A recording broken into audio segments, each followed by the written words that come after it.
আসসালামু আলাইকুম। সবাই কেমন আছেন?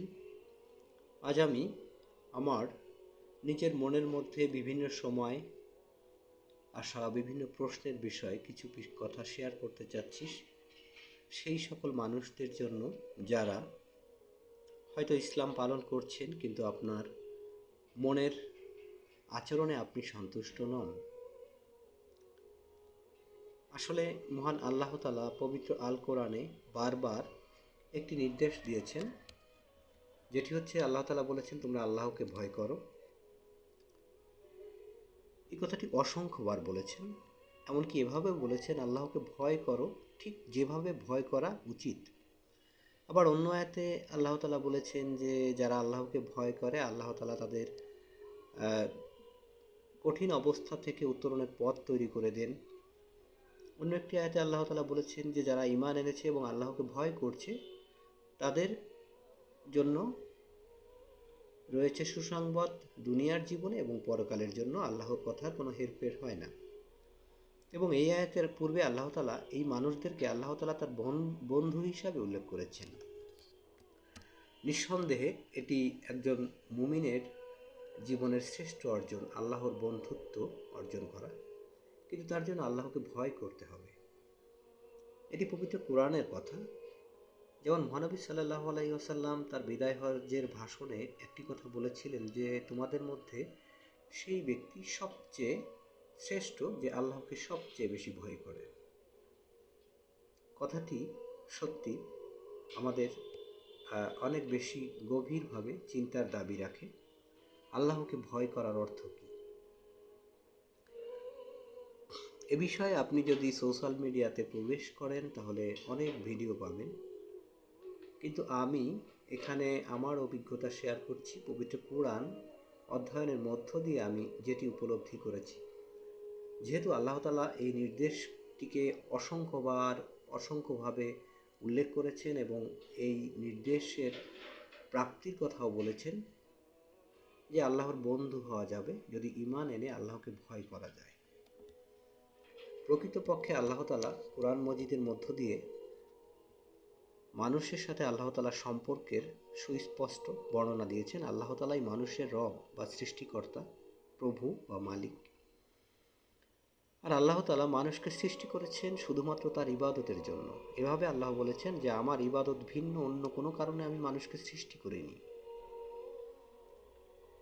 এরপর আল্লাহ তাআলা বলেছেন যে আমি মানুষকে সৃষ্টি করেছি পরীক্ষার জন্য, আর প্রকৃত জীবন হচ্ছে পরকালের জীবন।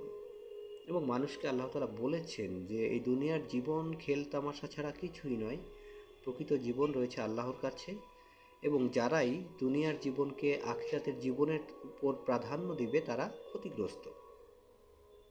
অর্থাৎ আল্লাহকে গভীরভাবে বিশ্বাস করা, উপলব্ধি করার মধ্যেই রয়েছে আপনার জীবনের পথ নির্দেশ বা গন্তব্য কি সেটি উপলব্ধি করা।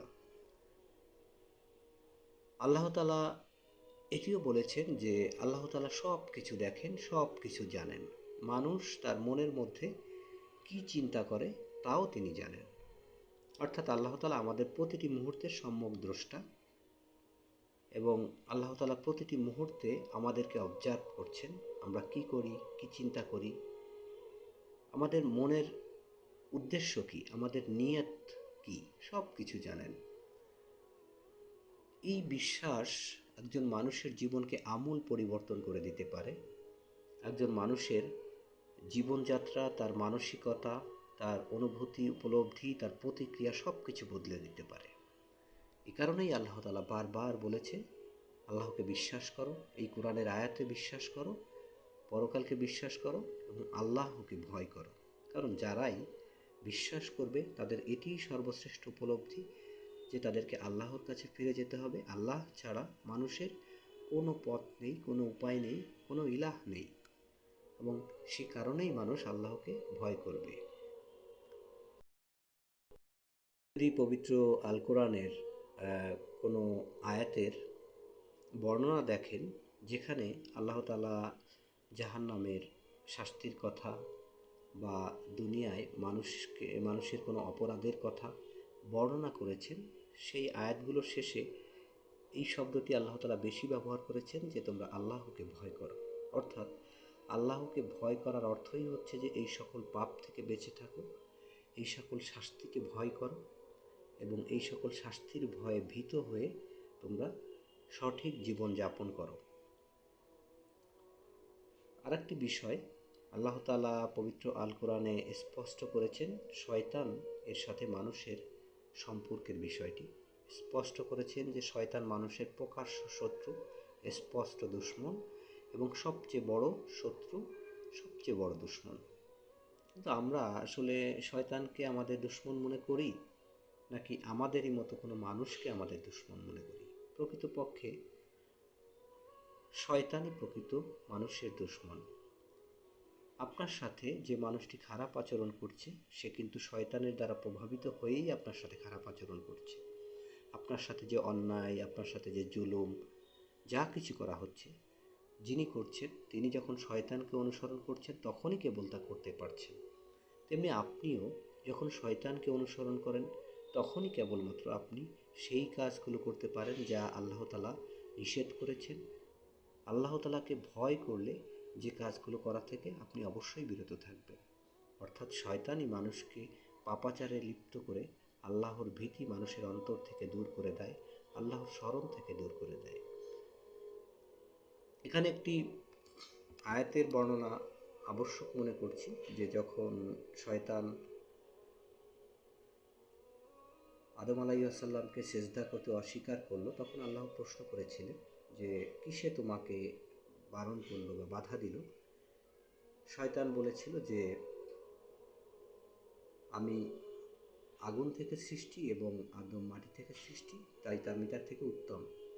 প্রকৃতপক্ষে শয়তান এখানে যে কাজটি করেছিল যে সে আল্লাহকে জানত, আল্লাহর আরশেই সে অবস্থান করত, সব কিছু জানত, তারপর সে আল্লাহর নির্দেশ অমান্য করেছিল এবং তার অন্তর তাকে এটি করিয়েছিল, যার ফলে সে অভিশপ্ত হয়ে গেল। তখন শয়তান আল্লাহকে বলল যে হে আমার প্রতিপালক, যে মানুষের জন্য আজ তুমি আমাকে এই জান্নাত থেকে বের করে দিলে, আমাকে অভিশপ্ত করে দিলে, আমাকে পথভ্রষ্ট করলে, সেই মানুষদেরকে আমি জাহান্নামের পথে নিয়ে ছাড়ব। তবে তোমাকে যারা খাঁটি বান্দা, যারা বিশ্বাসী বান্দা, তোমার কাছে আত্মসমর্পণকারী বান্দা, তাদেরকে ব্যতীত। আল্লাহ তাআলা শয়তানের এই কথা শুনে একটি কথাই বলেছিলেন যে ঠিক, আল্লাহ সত্যই বলেন। অর্থাৎ এই কথাটি যে সত্য হবে আল্লাহ তাআলা তার সত্যতা নিশ্চিত করেছেন এবং মানুষকে তখন বলেছেন যে তোমরা শয়তানের কুমন্ত্রণা থেকে দূরে থাকো এবং যারাই শয়তানকে অনুসরণ করবে আল্লাহ তাআলা তাদেরকে জাহান্নামে নিক্ষেপ করবেন, শাস্তিতে তাদেরকে পতিত করবে।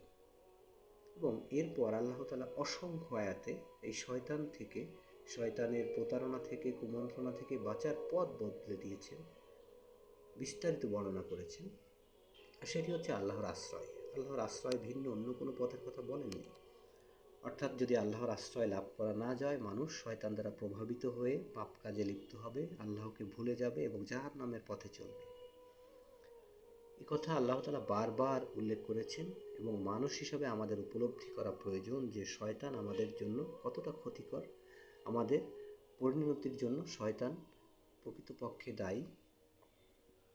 তাই সচেতন মানুষ হিসেবে আমাদের অবশ্যই শয়তানের কুমন্ত্রণা থেকে বাঁচার জন্য আল্লাহর আশ্রয় লাভ করা প্রয়োজন। আর আল্লাহর আশ্রয় লাভের জন্য আল্লাহর কাছে আত্মসমর্পণ করা, আল্লাহর উপর নির্ভর করা, আল্লাহর উপর ভরসা করা, আল্লাহকে ভয় করা, এগুলো ভিন্ন আর কোনো পথ আছে কি? আপনি কোরআন পড়বেন, কোথাও পাবেন না। আসলে কোরআন মানুষকে পথ প্রদর্শন করে। কোরআনের মধ্য দিয়ে আপনি আপনার নিজের জীবনের গন্তব্য, আপনার পথ, আপনার পাথেয় সব কিছু উপলব্ধি করেন। তাই যতই কোরআন পড়বেন আপনি আপনার হৃদয়ে গভীর উপলব্ধি করবেন আল্লাহ তাআলার কাছে আত্মসমর্পণের আকুতি। এবং এই কোরআন অধ্যয়ন এবং তাকে বাস্তবায়নের মধ্য দিয়েই একজন মানুষ থেকে হয়ে উঠতে পারে ফেরেশতাদের মতো নিষ্পাপ এবং আল্লাহর একান্ত বাধ্য ও অনুগত বান্দা। আল্লাহ তাআলা আমাদের সকলকে সেই তৌফিক দান করুন। আমিন।